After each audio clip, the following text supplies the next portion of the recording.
All right, let's try and re-establish that line with ENCA reporter Chirofatso Moagi. She joins us live from Lawley in the south of Johannesburg.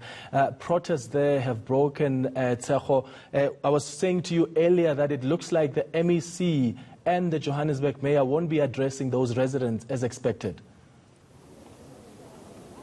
That is true, Clement, and we got a message from Castro Ngobeso, who is the spokesperson for the MEC, Lebogang Maile, and he just said that due to the issue of the large crowd that is here and due to there aren't a lot of police that are actually in the area, they are saying that the MEC and the mayor will not then be coming through into this area. We did speak to them earlier about the situation of the evictions and the demolition of shacks that took place earlier in the week, and Lebogang Maile really just saying that they are trying to understand how did this even come to pass and how did this happen.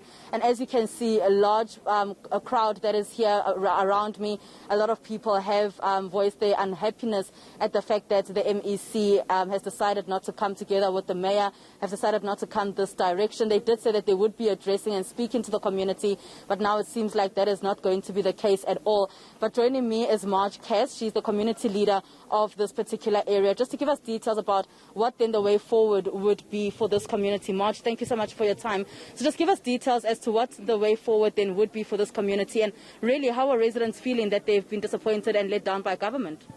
Good afternoon to all the listeners. We feel as residents that the government has let us down one more time. We feel that our rights was violated because the very same government that says that they are fearing to come out today due to they are in respect of then the same government that instructed the Red Ants as well as the JMPD to come and demolish our shacks as well as our former structures. So we were thinking that maybe people were acting out of their own will, but it is evident to us that there was a sitting around the table where everybody was in agreement that we are animals. I'm sitting here with a document in my hand where we've been to court on the 19th of October last year, 2019, where I have pictures to show that the so-called structures that we're reading about, that it was erected during COVID-19. I will prove it to you that these structures was not completed and it was already empty since last year, October.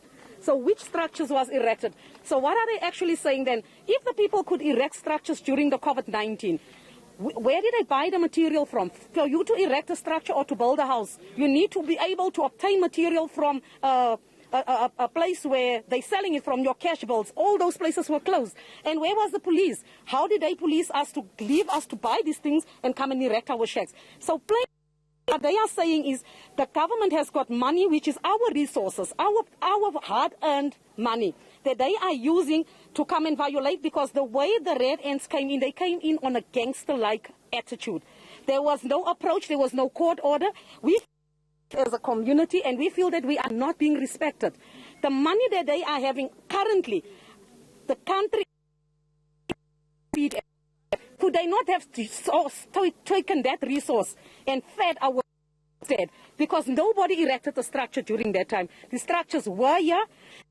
We know that we were on an illegal. We do on this illegal ground. How many? All right, so we are struggling with that connection to Lawley in the south of Johannesburg.